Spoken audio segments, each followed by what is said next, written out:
Please consider supporting us by clicking on the like and subscribe buttons. Your support will be greatly Portrayed as a continent shrouded in poverty. Images of starving children and war-torn landscapes dominate our screens, but the question remains, why is Africa poor?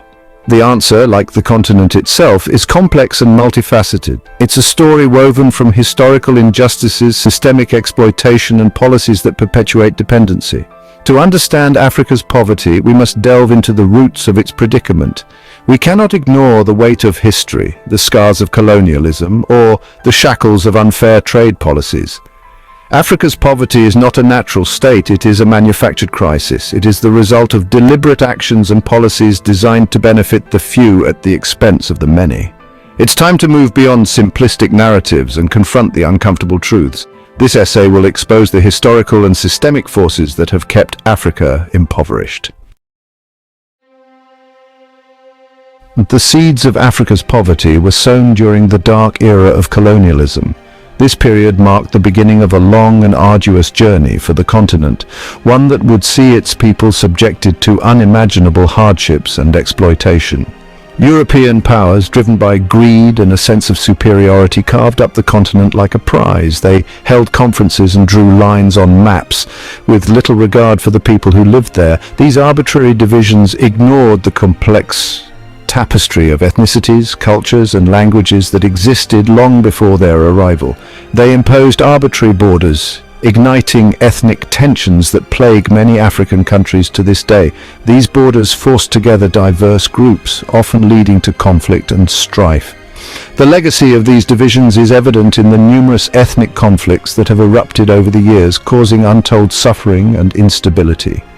Colonialism was a system of extraction. It was designed to benefit the colonizers at the expense of the colonized. The wealth of Africa was siphoned off to build the economies of Europe, leaving the continent impoverished and underdeveloped. Natural resources from gold and diamonds to rubber and cocoa were plundered to fuel European industries. The extraction of these resources was often done under brutal conditions, with little regard for the well-being of the African people. This exploitation left a lasting scar on the continent, depleting its natural wealth and stunting its economic growth. Africans were denied education and opportunities, relegated to the role of laborers in their own lands. The colonial powers had no interest in developing the human capital of Africa. Their focus was solely on extracting as much wealth as possible. This lack of investment in education and infrastructure has had long-term consequences, hindering the continent's ability to progress. This systematic exploitation crippled the continent's ability to develop its own industries and institutions. The infrastructure that was built was designed to facilitate extraction, not development. As a result, many African countries found themselves with economies that were ill-equipped to support sustainable growth. The legacy of colonialism is not just economic, it's also psychological. The colonizers instilled a sense of inferiority in the African people, a belief that they were somehow less capable or less deserving of progress. This psychological impact has been profound, affecting the self-esteem and aspirations of generations. Centuries of subjugation instilled a sense of inferiority that continues to hinder progress.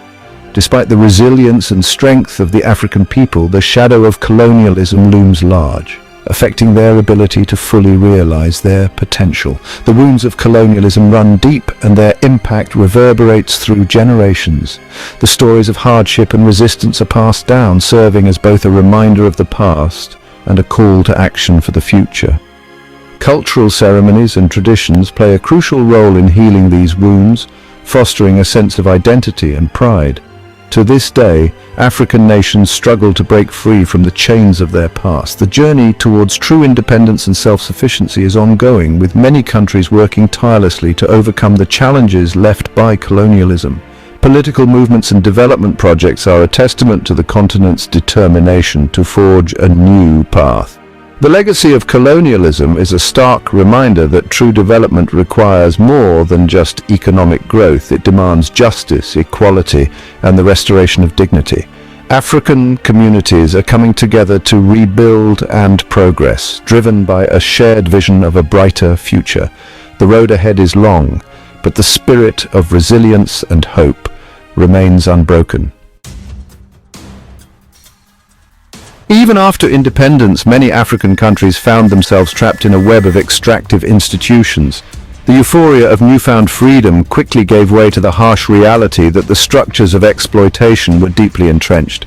Corrupt regimes, often propped up by foreign powers, continued the colonial legacy of resource exploitation. These foreign powers, driven by their own economic interests, found willing partners in local elites who were eager to maintain their grip on power. Instead of serving the people, these governments served themselves and their foreign patrons. Lavish lifestyles and opulent settings became the norm for those in power, while the average citizen struggled to make ends meet. They siphoned off wealth, leaving their citizens mired in poverty. The stark contrast between the rich and the poor became ever more pronounced, with wealth concentrated in the hands of a few. These kleptocratic regimes have perfected the art of the resource curse. They have mastered the manipulation of resources for personal gain, ensuring that the wealth generated from natural resources never reaches the people who need it most. Vast mineral wealth, which should be a blessing, becomes a curse when it lines the pockets of the few, while the majority languish in poverty. The potential for development and prosperity is squandered, replaced by a cycle of exploitation and neglect. The Democratic Republic of Congo, for example, is rich in minerals like coltan, essential for mobile phones and other electronics. This mineral wealth has the potential to transform the nation, but instead it has become a source of conflict and suffering. Yet it remains one of the poorest countries on earth, ravaged by conflict fueled by the scramble for these resources. The competition for control over these valuable minerals has led to violence, displacement, and a humanitarian crisis. The plunder of Africa's resources is not just a historical relic, it's an ongoing crisis. The environmental damage caused by unchecked mining operations further exacerbates the suffering of local communities who are left to deal with the aftermath. Multinational corporations, often in cahoots with corrupt officials, continue to extract vast profits while contributing little to local development. These corporations prioritize their bottom line over the well-being of the communities they operate in. This neo-colonial system perpetuates the cycle of poverty and dependency.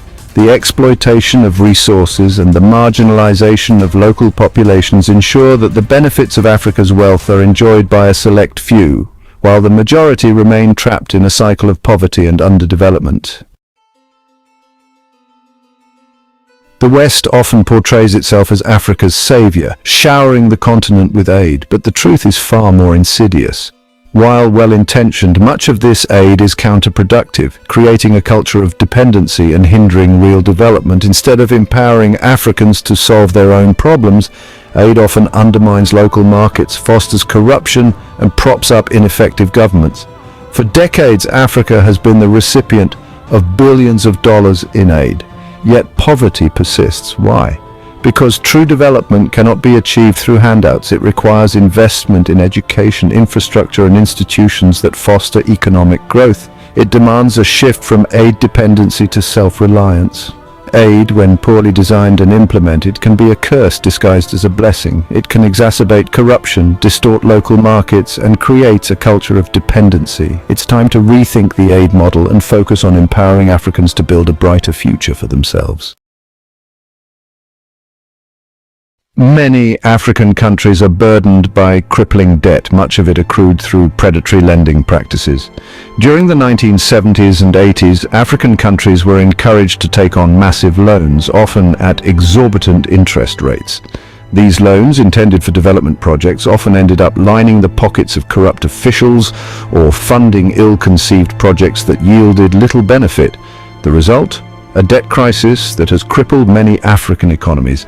Instead of investing in education, healthcare, and infrastructure, scarce resources are diverted to service these debts. This debt burden is a major obstacle to development, trapping countries in a vicious cycle of poverty and dependency.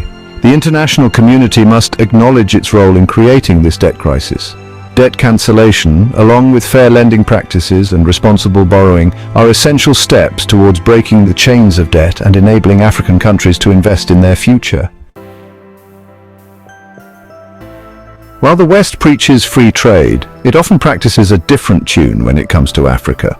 Despite the rhetoric of open markets and equal opportunities, the reality is starkly different. Protectionist policies, such as agricultural subsidies in developed countries, create an uneven playing field. These subsidies make it difficult for African farmers to compete in global markets, as they cannot match the low prices of heavily subsidized products from the West. This hypocrisy undermines one of the most promising avenues for African development trade.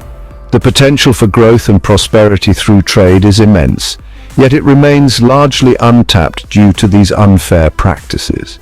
Unfair trade practices limit Africa's ability to harness its agricultural potential and create jobs.